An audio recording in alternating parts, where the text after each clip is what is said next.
Okay, welcome back to the fourth and final part of the Primal review. Let's continue. First we have Big Brother, kind of a cool, flavorful card, but not the greatest card. The problem is we get a 5 power 8/8, but it can't block or attack the turn it comes down, and the can't block part is actually the biggest issue, since if you drop your 5-drop and it can't even like deter the opponent from attacking without them having a way to deal with it, you're kind of skipping your turn 5. Then on summon you also get 2 1/1 little brothers. Those little brothers stun an enemy unit if they damage a unit, and if a little brother hits the enemy player, you get to silence Big Brother to finally do something. So the earliest Big Brother can usually attack, unless you have something like Ice Bow on a little brother, is 2 turns after it entered play.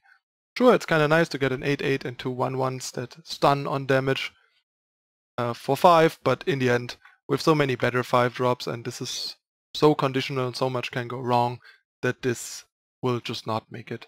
But in Limited, this seems like a pretty decent card at least. Next we have Fire Frost Shaman, another limited only card, 5 power 2/5. On summon you give one of your other units +3 health while you have First Frost Shaman, not Fire Frost Shaman, sorry. But yeah, even that, not too great, but yeah, it generates 2 pretty solid blocking bodies, so not awful, an okay filler I would say. Next we have Gleaming Shield, another limited only card if you ask me. The wielder gets +1/+3 from the weapon and an Aegis on summon.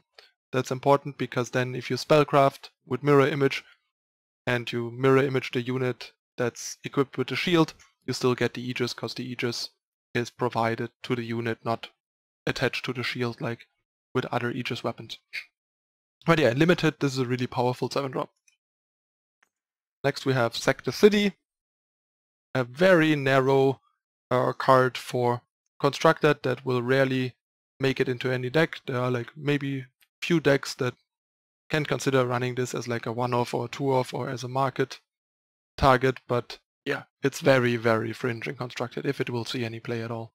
And in Limited, this is okay, but also not great, since your units get reckless, and you need enough good units for Berserk for this card to be worth it.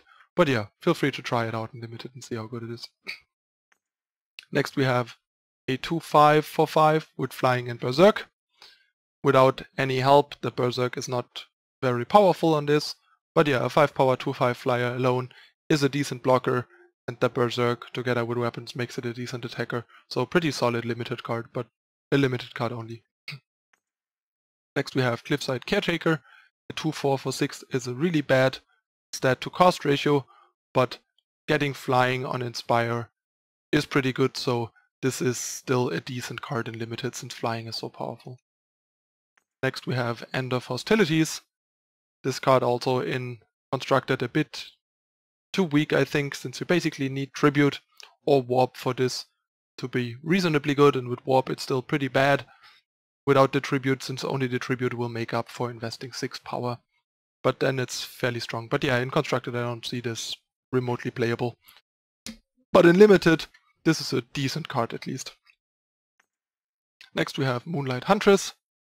So this is a 2/2 flyer that at night is a 5/5 flyer for 6 and has Nightfall. So yeah, you need a lot of Nightfall for this to be good enough as a 6-drop, and it has Nightfall itself. Not a big fan of Nightfall, but yeah, if your Limited deck somehow has a lot of ways to make this a 5/5, it's decent, and flyers are just good in Limited in general. Next we have Shamanic Blast, another card that I think will not make it into Constructed, since you just need too many spells for this to be cheap enough. Like basically this needs to cost 1 or 0 to be good, and then you only get a torch that is non-fast and only hits units. So yeah, pretty underwhelming. But yeah, in Limited this is okay-ish. It's still pretty weak, but I would say it's at least playable as a filler removal. Then we have Enraged Arachnodon, another decent common 7-drop for Limited. 6/6 Berserk. It's gonna hit pretty hard. It's not great probably, but it's a filler if you need a top-end unit threat like this to close out games. Then we have Kenna, Shaman of the Scale. This card's kind of cool and fairly strong, although it's a bit expensive. We get a 5/6 killer that can turn into a 7/8 or bigger flyer if you play a spell, and if you manage to set up Tribute, you get to draw a spell from your Void. So yeah, this might have some potential in, say, Horu or Felon Control, for example, but it's pretty limited since being smaller than a Carnosaur and 1 power more expensive can definitely be an issue. But if you get to trigger the Tribute, it's really powerful. So yeah, I wouldn't quite count this out. I think it might have some potential in Constructed, although only in very specific circumstances. And in Limited, this is a bomb, easy pick. And last, but I guess least, because not least is not really something you can say here, is Thunder Giant, 8 power 6/6. When it attacks, it deals 3 damage to each enemy unit if you play the spell this turn.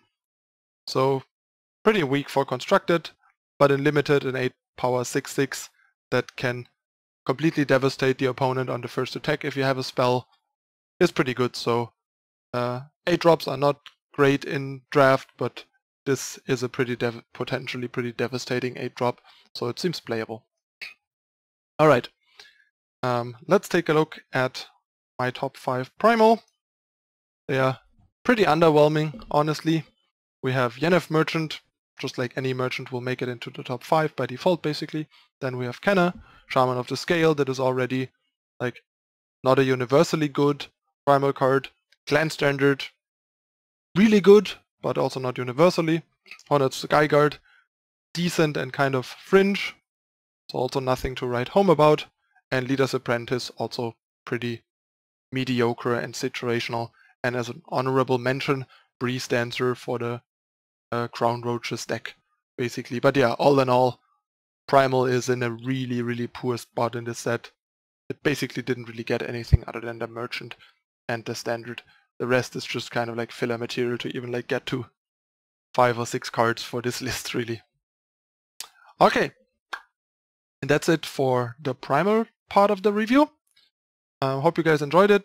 As usual, let me know in the comments what you think about the Primal cards and my review of them, and also potential suggestions for future reviews and requests and stuff like that.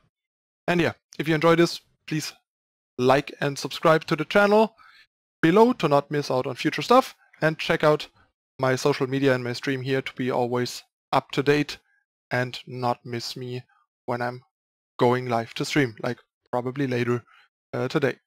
So yeah, that's it again for this time. I'm Manu S. This was Eternal set review with the Primal cards for Fall of Argenport.